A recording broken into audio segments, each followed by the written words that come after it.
नमस्कार दोस्तों, Bhaskar study centre में आपका स्वागत है। दोस्तों, आज का ये वीडियो मैकाले का विवरण पत्र 1835 पिछली वीडियो का संपूर्ण वीडियो है, जो कि 1813 के विवरण पत्र का व्याख्या करता है। धारा 43 की विवेचना इसमें प्रस्तुत हुई है, जो कि 1813 के विवरण पत्र का मुख्य व्याख्या है, जिसमें ये कहा गया था कि ईस्ट इंडिया कंपनी शिक्षा के लिए केवल 1 लाख रुपए सालाना व्यय करने के लिए तो बाध्य है। यानी 1 लाख रुपए का जो सालाना व्यय शिक्षा के लिए दिया जाना है वो तो दिया जाएगा, किंतु उस धनराशि को किस आधार पर खर्च किया जाएगा ये उस सरकार के ऊपर निर्भर करता है, उसकी इच्छा पर निर्भर करता है। अर्थात कहने का मतलब ये है कि 1 लाख रुपया वो इंग्लैंड सरकार को दे रही है, लेकिन वो किस मद में दे रही है, वो अपनी स्वेच्छा से जिस पर भी चाहे शिक्षा के क्षेत्र में उसमें वो लगा सकते हैं, चाहे वो प्राच्य शिक्षा हो या पाश्चात्य शिक्षा हो। दूसरी चीज़ कही गई 1813 के आज्ञा पत्र में कि जो साहित्य का सृजन है या पुनर्जीवन है, उसका परिमार्जन है, ये उसके लिए दिया जाएगा। इसमें उसे अंग्रेजी साहित्य को भी सम्मानित किया जाना चाहिए। उसने कहा कि इस साहित्य का तात्पर्य केवल अरबी और संस्कृत के ज्ञान से नहीं होगा, अरबी और संस्कृत का साहित्य ही नहीं बल्कि अंग्रेजी साहित्य को भी उसमें सम्मानित किया जाएगा, सम्मिलित किया जाएगा, सम्मानित नहीं सम्मिलित किया जाएगा। और तीसरी जो सबसे बड़ी महत्वपूर्ण बात थी आज्ञा पत्र में, वो ये कहा गया कि इससे जो भारतीय विद्वान हैं उनको प्रोत्साहन दिया जाएगा या प्रोत्साहित किया जाएगा। भारतीय विद्वान शब्द का अर्थ ऐसे विद्वान से व्यक्ति से होगा जैसे लॉक, मिल्टन की कविताओं का उच्च ज्ञान हो, न्यूटन की भौतिकी में निपुण हो, ना कि उस व्यक्ति से जो हिंदू शास्त्र के कंठस्थ करने या देवी रहस्यों का अनुपालन करने वाला हो। अर्थात कहने का तात्पर्य है कि दैवीय हिंदू शास्त्र या इस तरह से कोई भी रहस्य का जो तमाम तांत्रिक वगैरह जो कार्य करते हैं, ऐसे मद में पैसा नहीं खर्च किया जाएगा, बल्कि ऐसे मद में वो पैसा खर्च किया जाएगा जिससे कि उनमें उच्च ज्ञान, उच्च कोटि का विकास हो सके शिक्षा के क्षेत्र में, जैसे कि न्यूटन ने भौतिकी में किया था। इस तरह से जो भी ज्ञानवर्धक चीज़ें हैं उनको किया जाए। कोई फिजूल की चीज़ें या बाहर मतलब कि भारतीय सभ्यता में इस तरह की जो भूत प्रेत या इस तरह की पुरानी परंपराएं हैं, किंवदंतियां हैं, उस तरह के ज्ञान पे उसको खर्च नहीं किया जाए, रटने वाली शिक्षा पर उसको खर्च नहीं किया जाए। जो भारतीय इसमें जिनको प्राच्यवादी कहते थे, उन्होंने अंग्रेज विद्वानों का जोरदार खंडन किया, जोरदार उसका विरोध किया कि इससे तो पाश्चात्यकरण होगा, जो पश्चिमी सभ्यता उसका विकास होगा, अंग्रेजियत की जो अहंकार है उसकी पुष्टि होगी, किंतु ये संस्कृति से भरपूर, हमारी संस्कृति से भरपूर नहीं होगा।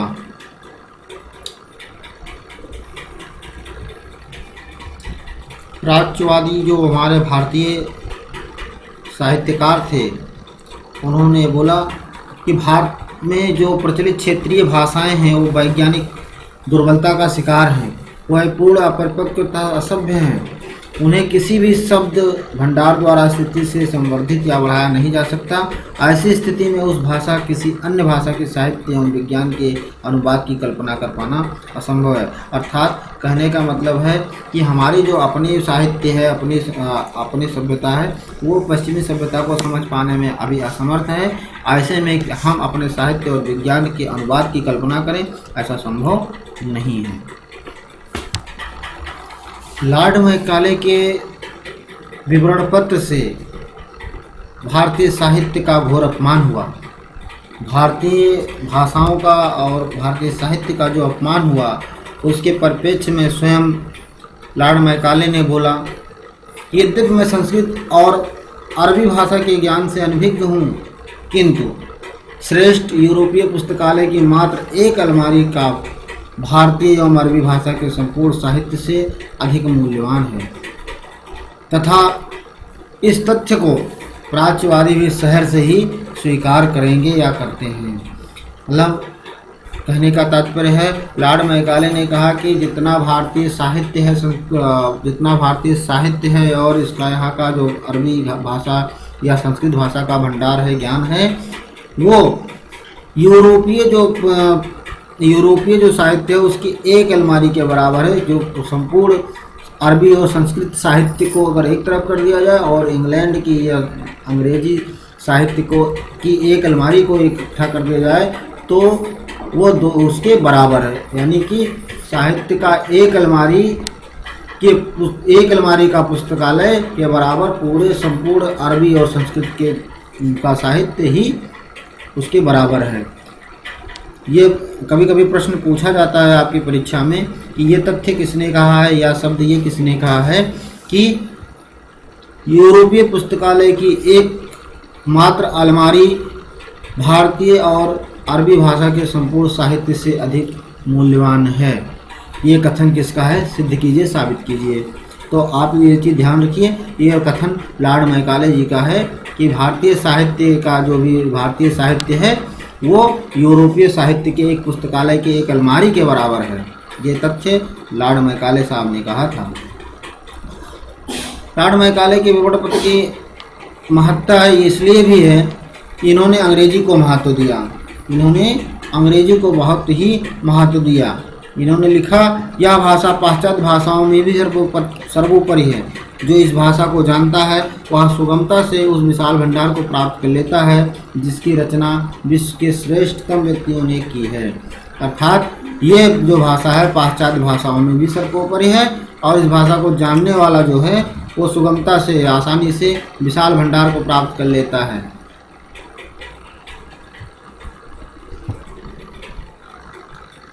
यूँ तो हमने पिछले वीडियो में देखा था कि मैकाले का दृष्टिकोण अंग्रेजी के लिए कैसा था, किंतु इस वीडियो में भी देख लेते हैं, जान लेते हैं क्या है। तो आइए समझते हैं। मैकाले का जो दृष्टिकोण था, पश्चिमी दृष्टिकोण अंग्रेजी के महत्व को लेकर, वो ये था कि इन्होंने अंग्रेजी को विश्व के शासकों की भाषा बोला और सर्वश्रेष्ठ साहित्य का नाम इसको दिया कि ये विश्व में सर्वश्रेष्ठ साहित्य है, सबसे अच्छा साहित्य है, इससे अच्छा साहित्य कोई और नहीं हो सकता है। दूसरी चीज़ उन्होंने बोला कि अंग्रेजी पढ़ने के लिए भारत के अधिकांश लोग आतुर हैं, लालायित हैं, इच्छुक हैं। वो भारतीय भाषाओं की अपेक्षा अंग्रेजी को पढ़ने में अधिक बल दे रहे हैं, अंग्रेजी को सीखने में ज़्यादा महत्व दे रहे हैं, इसलिए उन्होंने इस चीज़ को अपने उसमें सम्मिलित किया। तीसरी चीज़ मैकाले जी ने कहा कि अंग्रेजी और अंग्रेजी की संस्कृति ने विश्व के अनेक राष्ट्रों को जंगलियत की दशा से उठाकर सभ्य बनाया है। इन्होंने जो अंग्रेजी संस्कृति है उसकी व्याख्या करते हुए बोले कि अंग्रेजी जो संस्कृति है उससे हमने विश्व को सभ्यता दी है। बाकी और सभ्यता जैसे भारतीय संस्कृति है उसको इन्होंने जंगली दशा बोला है। इन्होंने बोला है ये जंगली दशा है, इससे हम ऊपर उठें। अगला पॉइंट इन्होंने बोला, अंग्रेजी भाषा भारत में नवीन संस्कृति का पुनरुत्थान कर सकेगी। अंग्रेजी भाषा को उन्होंने बोला कि जो ये अंग्रेजी भाषा है वो भारतीय संस्कृति को और आगे बढ़ा सकती है, उसका पुनरुत्थान कर सकती है, उसको पुनर्जीवित कर सकती है, एक नई दिशा और दशा प्रदान कर सकती है। नेक्स्ट पॉइंट है, प्राच्य शिक्षा ग्रहण करने के लिए बालकों को छात्रवृत्ति आदि देकर प्रोत्साहित किया जाता है। हाँ, ये इन्होंने जो मैकाले का विवरण पत्र था उसमें कहा गया कि जो भारतीय संस्कृति है, भारतीय सभ्यता है, इसमें पढ़ने के लिए बच्चों को छात्रवृत्ति दी जाती है, उनको प्रोत्साहन दिया जाता है, उनको ज़बरदस्ती पढ़ाया जाता है, उनको रटाया जाता है। किंतु अंग्रेजी सीखने के लिए, अंग्रेजी पढ़ने के लिए छात्र स्वयं अपने पैसे खर्च करके इसको सीखने के लिए तैयार होते हैं। इसको जानने के लिए, इसको मतलब पढ़ने के लिए छात्र खुद पैसे खर्च करने को तैयार हैं। आगे इन्होंने लिखा या बताया कि ये केवल मुस्लिम और हिंदुओं को न्याय दिलाने के लिए है। जो हिंदी है, हिंदू शास्त्र हैं, अरबी है, वो केवल हिंदुओं को, मुसलमानों को न्याय व्यवस्था, उनकी न्याय व्यवस्था को सुदृढ़ करने के लिए, उनको न्याय दिलाने के लिए ही है, पर्याप्त है। किंतु यदि चाहें तो हम इसका अनुवाद अंग्रेजी में भी करके इस काम को कर सकते हैं। हम उनकी फौज जो तैयार करते हैं, उनको पढ़ा लिखा के इतना पैसा उन पर खर्च करते हैं जिसका कोई अस्तित्व तो नहीं है। तो ऐसा करने से अच्छा है कि हम जो न्याय व्यवस्था के लिए इसको इन्होंने शिक्षा के क्षेत्र में, पढ़ाई के क्षेत्र में इसको लगा रखा है, उसको हम इसका अनुवाद कर देंगे अंग्रेजी में, और अंग्रेजी से ही ये अपना मतलब उससे न्याय व्यवस्था को सुदृढ़ कर लेंगे। मैकाले का जो विचार था, सबसे अहम विचार ये था, मैकाले अंग्रेजी शिक्षा के माध्यम से, मैकाले अंग्रेजी शिक्षा के माध्यम से ये चाहते थे कि जो हमारा, देखिए यहाँ पे है, इसको हम देख लेते हैं थोड़ा सा।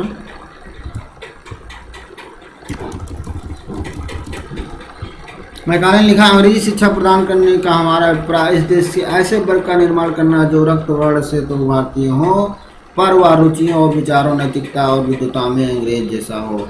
यानी कि मैकाले या अंग्रेजी सरकार ये चाहती थी कि हम ऐसे वर्ग का निर्माण करें शिक्षा के द्वारा जो रंग रूप वर्ण से तो भारतीय हों, किंतु विचारों से, रुचियों से, नैतिकता से, विद्वता में हमारे कर्मचारी बन सकें, हम उनको इस सुदृढ़ इस तरह से बना सकें। क्योंकि जो हमारे यहाँ अंग्रेज आए थे उनको चाहिए था यहाँ से निम्न कोटि के कर्मचारी, उच्च कोटि के कर्मचारी को वो अपने इंग्लैंड से ही लेकर आते थे। तो उनको एक ऐसे वर्ग का निर्माण करना था जो रक्त वर्ण से तो भारतीय हो, किंतु भारतीय विचारधारा में, नैतिकता में और रुचियों में वो क्या हो, अंग्रेज हो। इससे आगे आइए बढ़ते हैं, देखते हैं मैकाले के विवरण पत्र को स्वीकृति कब मिली? 7 मार्च 1835 को। ये चीज़ ध्यान रखना, आप यहाँ पे ऐड कर लीजिए।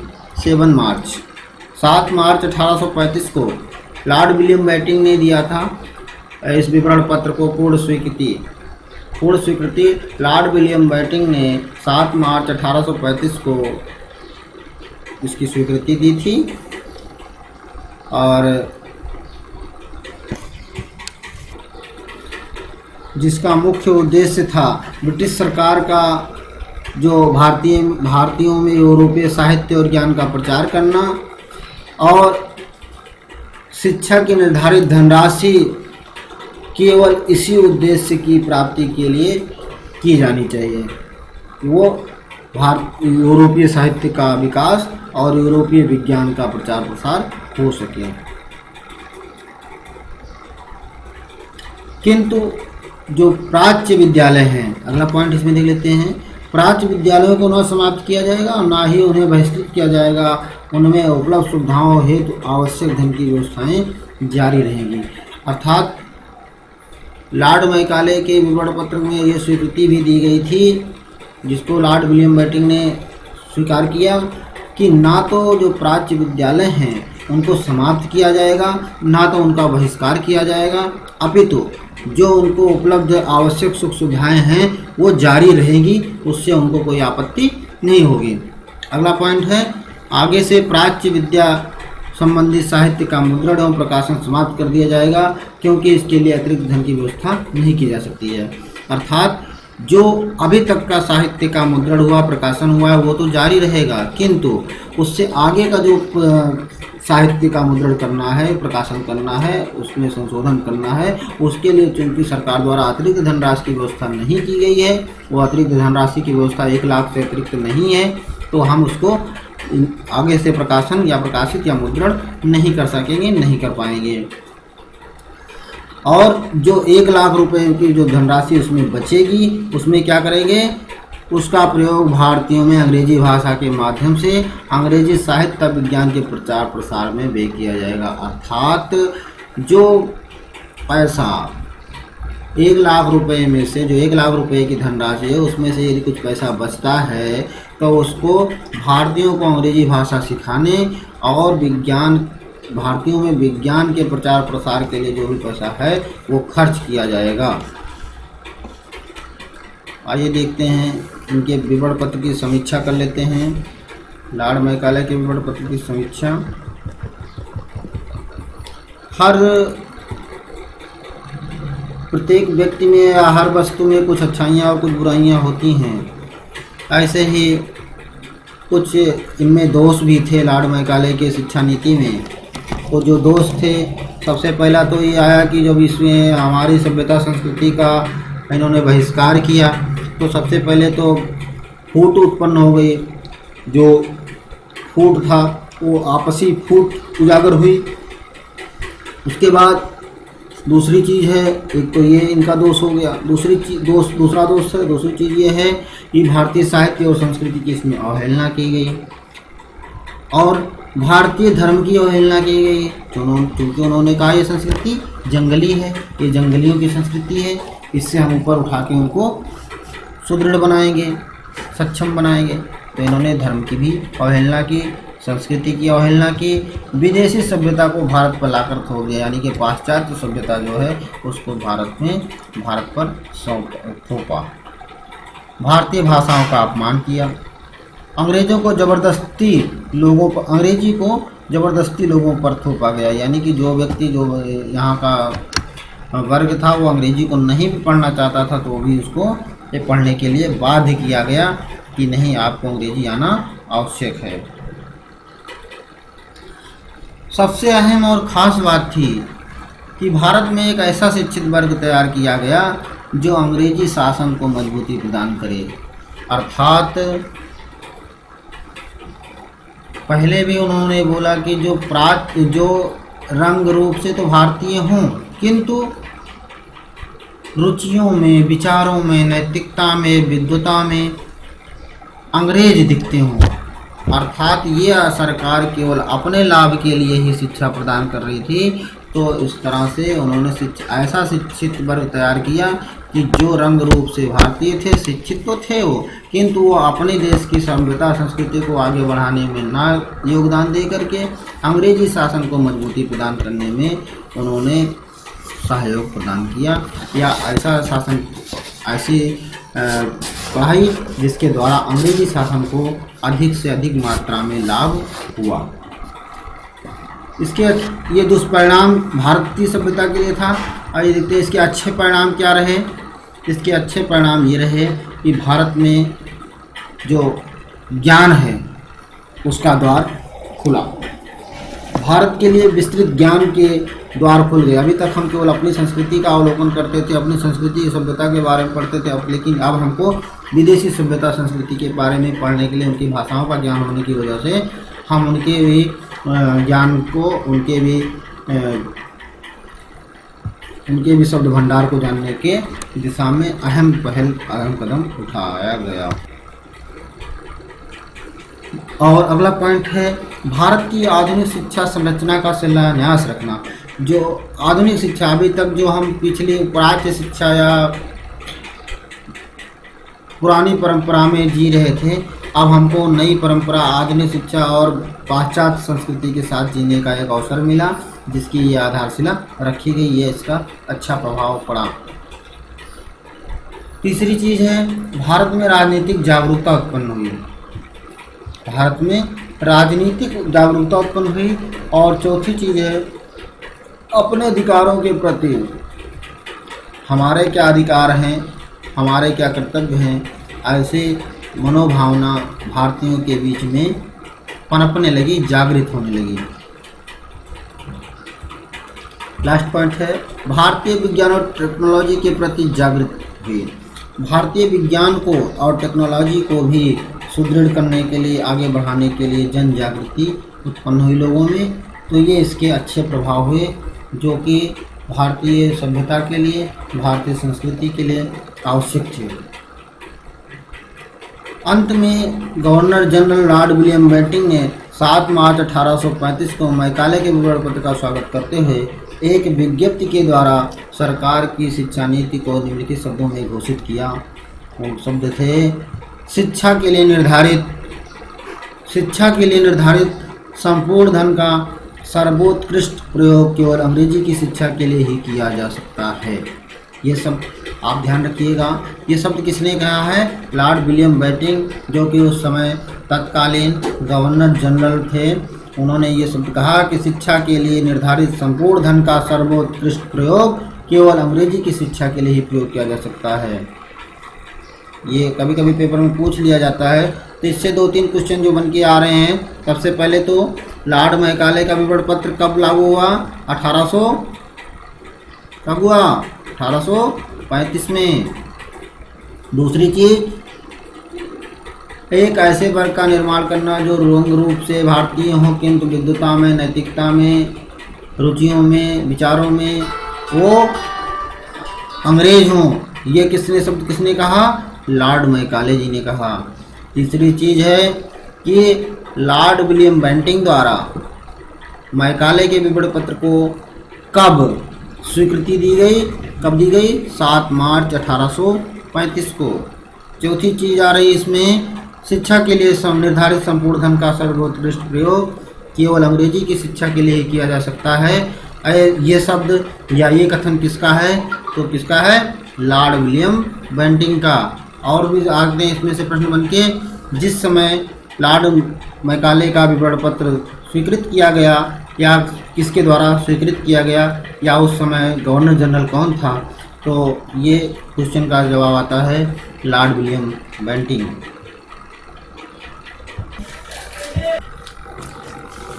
दोस्तों, आज के लिए बस इतना ही। वीडियो को आगे देखने के लिए लाइक और सब्सक्राइब करना ना भूलें। Thanks for watching.